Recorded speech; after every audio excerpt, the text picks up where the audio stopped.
தோழர் தியாக உட்பட அனைவருக்கும் என்னுடைய முதற்கண் வணக்கத்தை தெரிவித்துக் கொள்கிறேன். வீழ்ச்சியுறு தமிழகத்தில் எழுச்சி வேண்டும். ஏற்கனவே கொடுத்த தலைப்பு தானே, ஏன் திரும்பி அதே தலைப்பை கொடுத்தீங்கன்றாங்க. ஆனால் 100வது ஆண்டு இயக்கத்தில் 100வது ஆண்டு, இந்த 100வது ஆண்டாவது திரும்பி மீண்டும் எழுச்சி பெற செய்யலாம் மக்களுக்கு. ஏன்னா இப்போ நாளுக்கு நாள் அவங்களுடைய பாசிச சக்திகளுடைய வளர்ச்சி மிக வேகமாக இருந்து கொண்டிருக்கிறது. இந்த நேரத்தில் அந்த பண்பாட்டு தளத்தில் நாம் வேகமாக தீவிரமாக நாம் இயங்க வேண்டும். அதனால் அந்த பழைய உணர்வுகளை நாம் தட்டி எழுப்ப வேண்டும் என்றுதான் நாம் எழுச்ச வேண்டும் என்று அந்த தலைப்பு கொடுத்திருக்கிறோம்.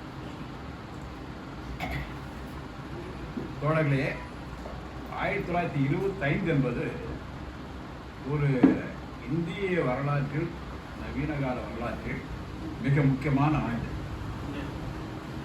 1925 தான் இந்திய பாசிச சக்தியாக சொல்லக்கூடிய RSS தொடங்கப்பட்டதும் 25 தான். சுயமரியாதை இயக்கமும் தொடங்கப்பட்டது 25. பொது உடைமை இயக்கமும் தொடங்கப்பட்டது 25. இந்த 3 பெரும் இயக்கங்களும் 100 ஆண்டை தொட்டிருக்கின்றன. இந்த இயக்கங்களில் இன்று கோல் வச்சு கொண்டிருப்பது RSS உடைய மதவாத அரசியல்தான். அது கூடவே தொடங்கிய பொது உடைமை இயக்கமும்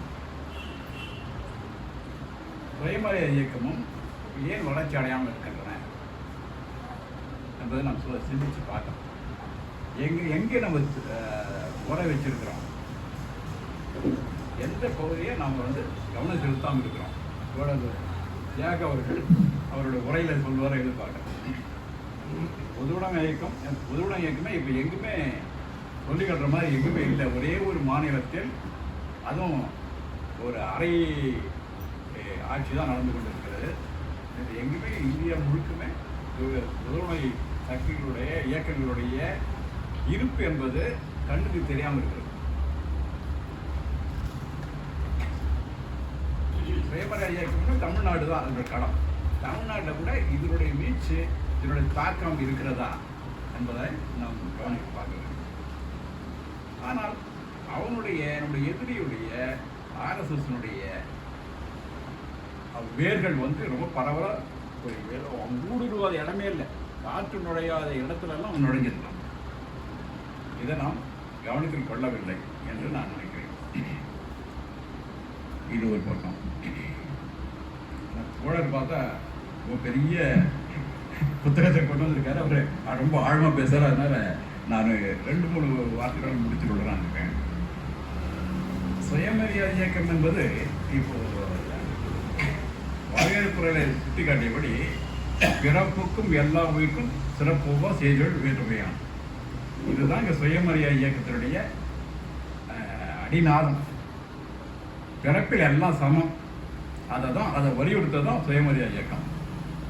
அதை வலியுறுத்தி தான் இயல்பாகவே பெரியாருக்கு இயல்பாகவே பிறப்பில் வேற்றுமை பார்க்கக்கூடாது என்பது குணம் இயல்பாகவே அவர் சிறு வயதிலிருந்து அவருக்கு அந்த பண்பு இருந்தது. அந்த பண்பு தான் காந்தியினுடைய தீண்டாமை ஒழிப்பு, மது எதிர்ப்பு, இதெல்லாம் தான் இந்த சமுதாய கொள்கையை தான் அவர் ஈர்த்திருக்கு காங்கிரஸ் பக்கமாக.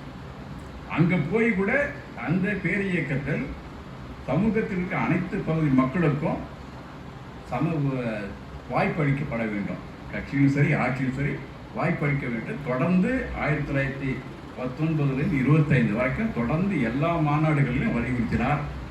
அது நிறைவேறவில்லை. அதுக்காக வெளியே போயிடுறார். இப்போ சுயமரியாதை இயக்கம் 100 ஆண்டுறோம். இந்த 100 ஆண்டுக்கு எங்கேயுமே வரலாற்றில் ஒரு குறிப்பே இல்லை. இந்த நாளில் தான், இந்த இடத்துல தான், இந்த தலைவர் தான் தோற்று வச்சார்ன்றது எங்கேயுமே குறிப்பு இல்லை. வரலாற்று ஆசிரியர் ஒவ்வொருத்தரும் ஒவ்வொரு விதமாக சொல்லிட்டு இருக்காங்க.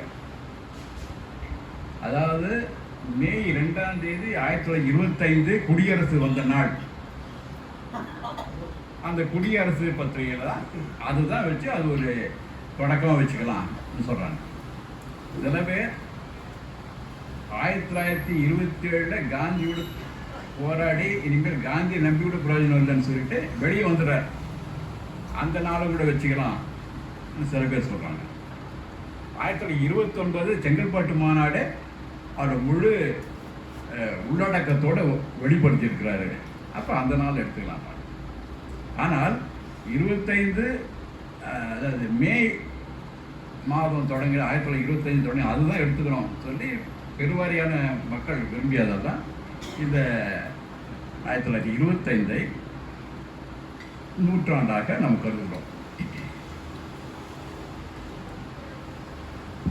ஏன்னா அந்த காலகட்டத்தில் அந்த சுயமர இயக்கம்ங்கிறது அதனுடைய காலம் வந்து 1925 37 வரைக்கும் தான்.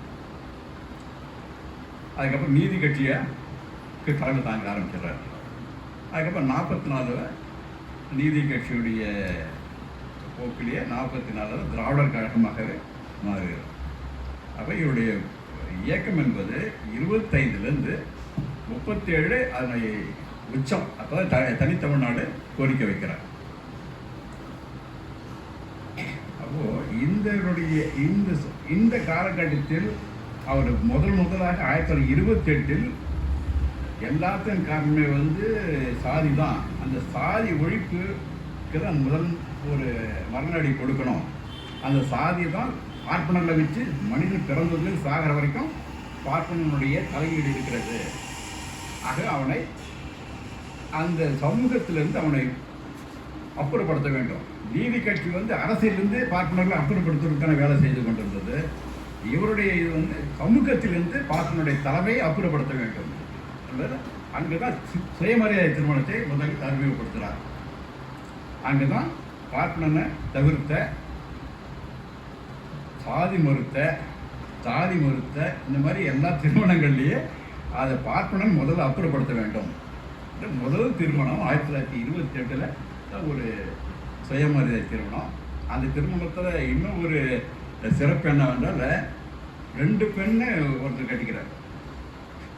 மாப்பிள்ளைய 2 பேரும் வந்து சிலர் சொல்கிறாங்க அக்கா தங்கச்சிட்டாங்க, சிலர் வந்து 2 பேரும் தோழிகள்.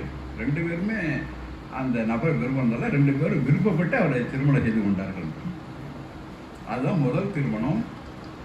சாதி மறுப்பு திருமணம், பார்ப்பனம் இல்லாத ஒரு திருமணம். அந்த திருமணம் பிறகு தான் பார்ப்பனர் எதிர்க்கக்கூடிய சைவ வேளாளர்கள் மத்தியில் ஒரு விழிப்புணர்வு வருது. சரி, பார்ப்பனனை தவிர்த்து அந்த திருமணத்தோட நிறைய திருமணங்கள் அந்த மாதிரி வந்து பார்ப்பனர் மறுத்த திருமணங்கள் தொடர்ந்து. அதுதான் முதல் அடி அது பார்ப்பனரை அப்புறப்படுத்துறது சமூகத்தில் இருந்து. இதுக்கு மேலே நான் அதை சொல்ல வேறு ஆழமாக போக விரும்பலை. தோழர் வந்து எனக்கு நேரம் உண்டாகி போச்சு. தோழருக்காக நேரத்தை ஒதுக்கி அவருடைய சிறப்புரையை ஆற்றுமாறு கேட்டுக்கொள்கிறேன்.